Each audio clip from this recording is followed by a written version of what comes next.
Allez, un tour biblique pour les collégiens, soyez bénis, j'espère que vous profitez de ce temps de confinement pour bien lire votre Bible, prier, vous rapprocher du Seigneur et puis eh bien, en fait devenir les meilleurs disciples de Jésus-Christ. Amen.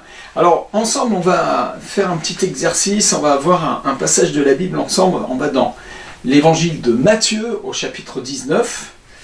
Chapitre 19, et c'est l'histoire d'un jeune homme qui s'approcha de Jésus, qui était riche en fait, il avait beaucoup d'argent, il était très très riche. Maître, que dois-je faire de bon pour avoir la vie éternelle? Il lui répondit, pourquoi m'interroges-tu sur ce qui est bon? Un seul est bon. Si tu veux entrer dans... Un seul, c'est Dieu, en fait. Hein. Dieu seul est bon, en fait. Si tu veux entrer dans la vie, observe les commandements. Lesquels, lui dit-il? Et Jésus répondit, tu ne tueras point, tu ne commettras point d'adultère, tu ne déroberas point, tu ne diras point de faux témoignages, honore ton père et ta mère, et tu aimeras ton prochain comme toi-même. Le jeune homme lui dit, j'ai observé toutes ces choses, que me manque-t-il encore? Il était travaillé, il sentait que ça n'allait pas, il avait besoin vraiment d'être sauvé, il avait besoin du salut. Alors il interroge Jésus comme ça, pourtant c'était un juif qui faisait tout ce qu'il fallait faire, la loi, les commandements, tout ça, mais il manquait un truc. Verset 21, Jésus lui dit, ah oui, d'accord, tu veux être parfait en fait. D'accord, je comprends. Alors si tu veux être parfait, vends tout ce que tu possèdes, donne-le aux pauvres et tu auras un trésor dans le ciel, puis viens et suis-moi. Oh pétard. Alors là, c'est chaud pour lui là. Après avoir entendu ces paroles, le jeune homme s'en alla tout triste, car il avait de grands biens. Verset 23, Jésus dit à ses disciples, « Je vous le dis en vérité, un riche entrera difficilement dans le royaume des cieux. Je vous le dis encore, il est plus facile à un chameau de passer par le trou d'une aiguille qu'à un riche d'entrer dans le royaume de Dieu. » Les disciples, ayant entendu cela, furent très étonnés et dirent, « Mais qui peut donc être sauvé ?» Parce qu'évidemment, tout le monde a une richesse, hein, même le plus pauvre, il s'accroche à sa richesse, hein, donc c'est compliqué là. Jésus les regarda et leur dit, aux hommes cela est impossible, mais à Dieu tout est possible. Amen. Alors, il y a plusieurs trucs déjà dans ce passage, il y a un chameau qui passe par le trou d'une aiguille. Alors le trou d'une aiguille, tu vois une aiguille, le petit trou qui est là pour où on passe le fil, c'est de faire passer un chameau là-dedans, c'est impossible, je veux dire... à moins de le couper en petits morceaux, tu vois, mais tu vois, fin comme du poil de chameau, là, ça, tu vas y passer des années. Il paraît qu'il y a un endroit en Israël qui s'appelle l'aiguille, et pour faire passer le chameau par là, eh bien, il fallait, en fait, il fallait le dépouiller, il fallait qu'il puisse, fallait enlever tous les sacs, tout ça, puis il n'y avait que le chameau qui passait. C'est possible, je ne connais pas cet endroit, mais c'est possible que Jésus fasse référence à ça. Quel était le problème de ce jeune homme? C'était pas d'être riche, parce que, pourquoi? Je veux dire, Dieu lui-même, il est riche, le monde entier lui appartient, l'or et l'argent lui appartiennent, donc, et ça n'empêche pas d'être dans le royaume, c'est son royaume en plus, il est le royaume de Dieu, c'est le royaume de Dieu, hein, n'est-ce pas? Comment être dans ce royaume? Comment faire? Alors je vais vous montrer un petit truc. Ça, rien n'est impossible à Dieu. Alors, donc on a deux jeunes hommes riches. On en a un, celui-là, voilà. C'est une pièce de monnaie qui vient de... C'est quoi ça d'ailleurs? Un krone. C'est Danemark. Ça vient du Danemark. Pièce du Danemark, voilà. Et l'autre aussi, pareil, voilà. Et j'ai un ballon de baudruche. Donc, il y a un des riches qui passe par la porte, il rentre à l'intérieur. Le voilà dans le royaume. Puis dans ce royaume, il y a beaucoup de choses. Il y a le souffle de Dieu dedans. Il y a la présence du Père, le souffle sacré, le Saint-Esprit. À l'intérieur, il y a la joie, la paix, l'amour, c'est la grâce du Seigneur.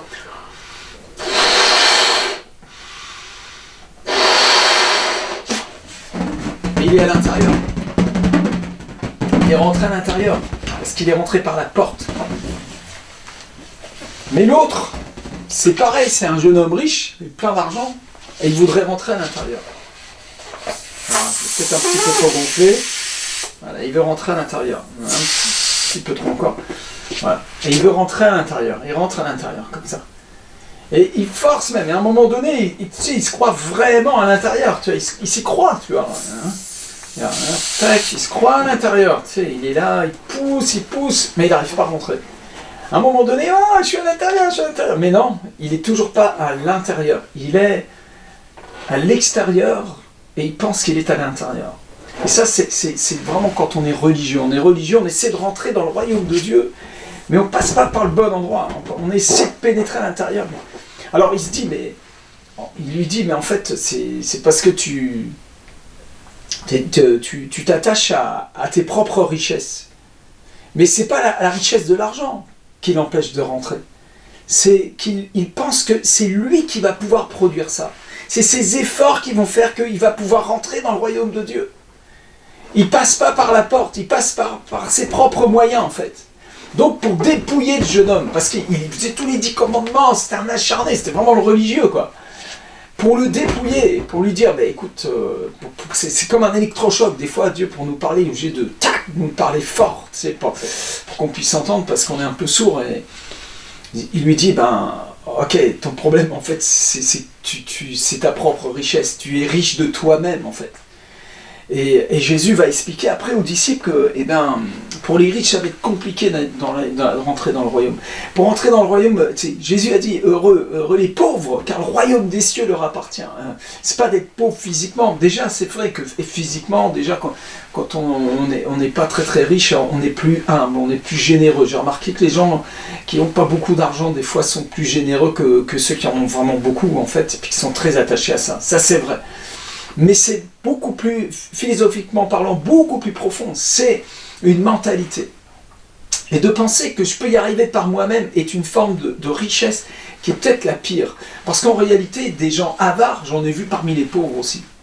Donc c'est pas une question de richesse d'argent, c'est plus une question de je compte sur moi pour y arriver en fait, au lieu de compter sur Dieu. Pour entrer dans le royaume, pour avoir la vie éternelle, il y a un endroit, il faut passer par la porte. Et Jésus, il est la porte, il est le chemin. Il est le chemin, la vérité et la vie, et nul ne viendra au Père que par lui. Voilà.